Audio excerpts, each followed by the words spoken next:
Family multiple বিষয় চালু হয়েছে কিনা। আজকে হচ্ছে 30 তারিখ 6 মাস। প্রতিদিন আপনাদেরকে জানার জন্য, যাতে করে আপনারা পুরো দিন ঠান্ডা থাকেন। ফ্যামিলি মাল্টিপল বিষয় চালু হয়েছে কিনা এখন সরাসরি এন্ট্রি করে দেখাবো।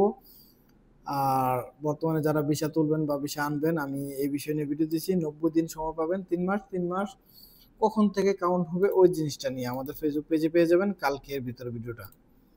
তো এখানে আমি নাফাত দিয়ে লগ ইন করে নিচ্ছি। আমি এখনো ঢুকে নাই, দেখি চালু হইলে সবার আগে তথ্যটা আমার কাছ থেকে পাইবেন। যদি ফ্যামিলি মাল্টিপল ভিসা চালু হয় 1 বছরের, আশা করি আমার এখানে পাইবেন। যারা যারা প্রতিদিন ভিডিও দেখেন তারা সবার আগে জানতে পারবেন, সবার আগে ভিসা তুলে দেবো। তো আপনার দিয়ে লগ ইন করে নিচ্ছি, দেখি অবস্থা পরিস্থিতি কি। ভাবিরা আপনারা কোথায়, দ্রুত চলে আসেন আর দোয়া করেন যাতে করে আপনাদের চালু হয়ে যায় মাল্টিপল। দেখা যাক। তো এখান থেকে আমি ইংলিশ করে নিচ্ছি। আজকে সরাসরি বাংলাদেশ সিলেক্ট করব, যা হবার হবে। তো সবাই রেডি হন, দেখেন 1 বছরের বিষয় চালু হয়েছে কিনা। মনে হয় না, যাই কি লাভ নিছি, যাব। তো যারা বর্তমানে একই অবস্থা, হ্যাঁ হয় নাই, মাল্টিপলের আশা টোটালি ছাড়ি দেন।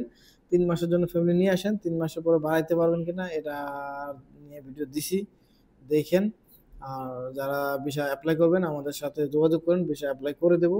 মাল্টিপলের এখন পর্যন্ত চালু করে নাই, এটা মনে হয় না সহজে চালু করবে। আপডেট আপডেট নিয়ে আসবে, বিভিন্ন ধরনের ঝামেলা। আর উমরা বিষয় নিয়ে একটা ভিডিও বানাবো কালকে। উমরা ভিসার অনেক নিয়মকানুন চেঞ্জ করছে ভাই, অনেক শর্ত, এই কারণেই উমরা ভিসা একটা সবাই দিতে চায় না। ঠিক আছে, তো কালকে ভিডিও পাইবেন। আর আমাদের পেজটা ফলো রাখেন, নতুন একটা ভিডিও আসতেছে ধামাকা, আপনাদের অনেক কাজে আসবে ভিডিওটা, তথ্য ইনফরমেশন সহ।